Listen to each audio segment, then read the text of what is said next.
Kaci, thank you so much for joining us on Social Impact Power Chats. I am truly delighted to have you here. Same, same. It's been a while since I've seen you, so it's so great to be in community today. 100%. So we'll get started at the beginning. Tell us how you got into this beautiful world that we call social impact. How did it get started? Well, for me, it gets started as an accident. I think that might be the case with a lot of folks who find themselves in social impact, who find themselves, I should say, in social impact. That it was really a combination of my own personal lived experience with my professional experience that sort of led me down this world. I often say that social impact, or in my case, philanthropy more specifically, chose me more than I chose it. And it really sort of began because I was looking for a type of balance in my career when I was a young mother with young children. I felt like I didn't have the kind of balance that I needed to be a fully present mom or a fully present professional. And so I left the nonprofit sector and started consulting. And so now I run a social impact consulting firm. And that's how I found it, is because I was looking for balance in a way really to have my interest expressed in ways that felt natural and authentic to me. Amazing. So I will say, just as somebody who has observed your social impact consulting firm's work, it is like nothing I've ever seen before. So can you just share a little bit for those listening? What does that mean in your day to day? Tell us a little bit about the work that you all do through the firm. Yeah, absolutely. And thank you for that. I really appreciate the affirmation. So, I run a firm called Social Good Solutions. We work at the intersection of philanthropy, community, and racial justice. And what that means is we are essentially designing programs and initiatives and efforts that really help to demonstrate how to operationalize equity and more specifically racial equity. And I think why that matters is because what we have found is that intellectually, people understand equity. They agree, for the most part, with equity intellectually. But often, where the challenge is in the practice of implementation. And so, we are looking at everything from how grant making is done to how workplace culture is centered to how lived experiences are invited into the workplace authentically. So we're really looking at things like pay equity and how to actually reimagine what work means in the context of social impact, recognizing that oftentimes those of us who are doing social impact work, we both are the work as we are doing the work. And so we don't have a way to separate our humanity from the work that we do. And so rather than trying to, what Social Good Solutions does is to say, well, let's not try to separate our work from our humanity or our humanity from work, but let's figure out how to integrate it all and create the kind of conditions where we can thrive as professionals, but we can also help our communities to thrive too. 100%. And I'll just say, in conversations that we've had previously, one of the things that I think we're super aligned on is that there aren't enough checks to cut. And even if you had unlimited resources, the simple swiping of a pen is not going to fix some of these just deeply rooted injustices. And that's, in the work that you do. And I would also argue in a number of other issue areas as well. So I love that approach and, what we call philanthropy plus, right? That Yes, the yes, blending really is everything, I think, from like a takeaway perspective. So yes, yes, yes, yes. yes. Um, And I'll and I just quickly love, oh, add, sorry. yeah, I'm sorry, Emily. I'll just quickly add that the other reason why it's important, this philanthropy plus that you're describing, is because the word philanthropy, the literal translation is the love of humanity. So we Mhm. shouldn't actually try to separate our humanity from our work. In fact, it should be driving our work in a lot of ways. And so the social impact revolution that I think that we are currently experiencing, in a lot of ways brought on by the pandemic, is really getting us closer to the true meaning and the true mission of philanthropy. Could not agree more. So, take us from that macro perspective, which is so right on from my POV, into, micro moments. If someone's listening and nodding and saying, yes, I want more of what Kaci is doing in my practice. Could you just share some tips, tricks, wisdom about how you make this true in a practically applied way?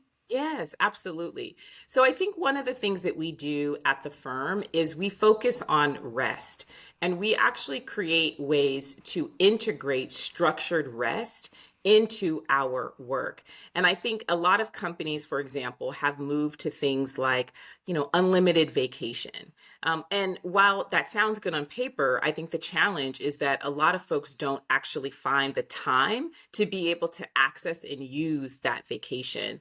And then if they do, then the rest of their team isn't usually taking vacation at the same time. So they're not really able to step away and disconnect, and they don't get the rest that they truly need. So what we've done at the firm is we've created ways to integrate structured rest as part of our operational practices. As one example, we do quiet time at the end of the summer for 2.5 weeks, which basically means that while we are working, we do not take any external meetings. We don't attend any conferences, any webinars. We don't do any Zooms. We don't do anything external facing for the last 2.5 weeks of August. We really allow ourselves that time to reflect, to rest, to catch up with one another, to think ahead, to process what we've been doing for the first 8 or 9 months of the year, and prepare us for the back half of the year, or the back quarter, I should say, of the year. So that's just one way that we are thinking about how to integrate humanity and human-centered practices into our work culture. Brilliant. If you don't mind me asking, I know there's a lot of, you know, folks in our shoes, whether that be on the business side or the foundation side or the family office side, who are thinking about cohorts, thinking about how you can help solve, for bring value to community-based opportunities by creating community within the partnerships. And I think that's something that you do so brilliantly, that you help with your team lead so brilliantly. I'm wondering if you could talk about, just again, kind of a learning, a takeaway Sure. around that cohort model and how you found building those to set them up for success. How do you set the table for a positive cohort outcome? Well, I think the first thing, and this is really to get to one of my tips around social impact, is that you have to be intentional about a co-design process. To want to set up a cohort and to create a community within a community is one thing, but to really get into a space where you're co-designing that community with the cohort is a different level of practice. And that means really engaging them in what is it they need on a day-to-day basis. What are their understanding? What are their goals, short and long term? And what are the supports that need to surround them in order for them to meet those goals? And not just, sort of the community facing goals, but also their internal organizational goals, and making sure that the two go hand in hand. And so really focusing on co-designing cohorts with those who are benefiting from them is one important way that social impact really goes to the next level. And we create this sort of philanthropy plus model where we're operationalizing equity. And in this particular case, really looking at uh, uh, uh, how do we make sure that we have power parity, so that those who are handing out the money aren't always the ones in the decision making and the driving the decisions, that we're really saying, yeah, we may have the money, we may have the check, but you all actually have the wisdom of what you need. And so how do we actually blend and bring both of those things together in a way that actually helps to meet the needs that you have, not the needs that we think you have? Amazing. And if anyone's listening and saying, I want more of this, we will include links to Kaci's website, and there's some incredible case studies and learnings. So please dive deep into her wisdom on this. Because it's power chatting, it's already in our last question, which is, so quick and far too soon. But the last question is forward facing. We're looking into the future. Where are you putting your chips? Where do you see impact going? What are you excited about that's coming next? What I'm really excited about, Emily, is I think that we're getting into the place where we need to be funding and supporting dream capital.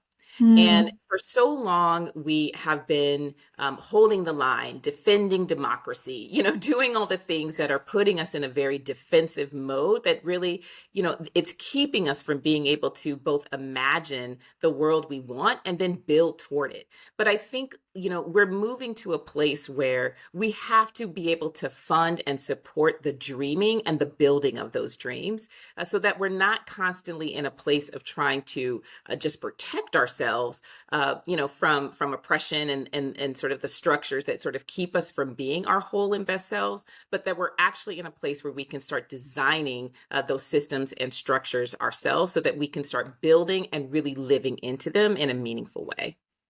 Amazing. Well, I am very excited to live in that reality, and know that you are one of the people who is helping us get there. So thank you for all that you do. And Thank thank you, you for Emily. As joining are me. you. As are you. Thank I'm you. in Thank good you. Thank you. company. Awesome.